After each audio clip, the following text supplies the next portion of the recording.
The science of Nahw is learning how to put words together. So how to put words together in a sentence to fit in a specific scenario, just like putting various pieces of jigsaw, for example, putting words together in a specific format. For example, when we looked at a couple of examples, the first example which we looked at was Hamid gave Zaid a book, and we said that in Arabic we can translate that in 9 different formats. Another sentence of English, Hamid helped Zaid, we can translate that into English in 6 different formats. So Nahw is actually a very interesting word which basically means direction. This is one of the meanings of word Nahw, direction, and there is a history behind it. Arabs, by which I mean ancient Arabs, they didn't need the help of grammar to understand Arabic writings and Quran. So the need of Arabic grammar arose when non-Arabs started accepting Islam and started entering in the circle of Islam. In the era of Hazrat Ali ibn Talib, a man from a far-off rural area joined a Salah congregation in an urban area. The person who was leading Salah was reciting Surah Tawbah. Soon the villager broke from the congregation and performed his own Salah individually. When asked why did he do so, he pointed out the mistake in recitation. And that was actually the first error of I'rab which was noted. And the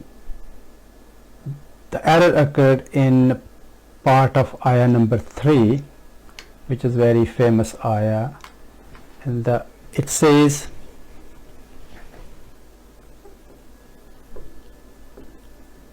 أن الله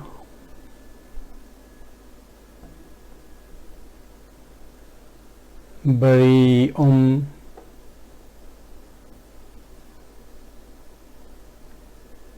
من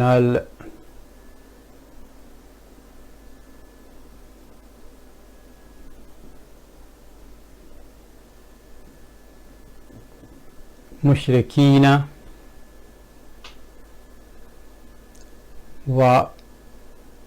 ورسوله.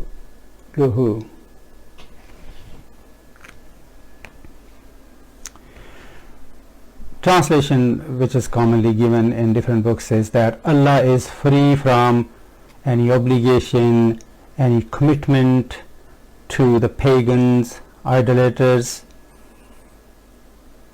those who associate others with Allah, and so is his messenger, and his prophet also dissociates himself from the pagans. So that's what basically it means. The person who was reciting during Salah, he ended up saying by mistake وَرَسُولِهِ وَرَسُولِهِ. So he changed this Dhamma to Kasra, and that changed the meanings completely, which basically means that Allah is free from any commitment, any obligation from mushrikeen and from his messenger, which if one says intentionally, immediately becomes out of the circle of Islam. So that was the first I'rab mistake which happened, and when the news reached to Hazrat Ali, he was shocked. Such a grave mistake. Alarm bells started ringing with the thought of similar other mistakes might be taking place, so he decided to preserve the language. So he pondered over the language and concluded that there are three kinds of words in Arabic: ism, fail and harf. So he commissioned the services of one of his associates, a scholar called Abul Asad ad-Duli, and said to him, "Unhu hazan nah."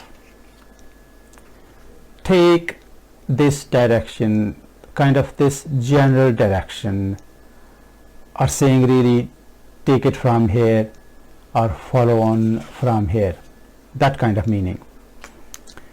So that's how this science of Nahw came into existence. The mistake happened. The good thing which came out of that was that that mistake helped to preserve the language, and the first these haraka which were put in Quran were related to I'rab only, not that, but only that bit. So the last bit in these words, and later on others were added as well.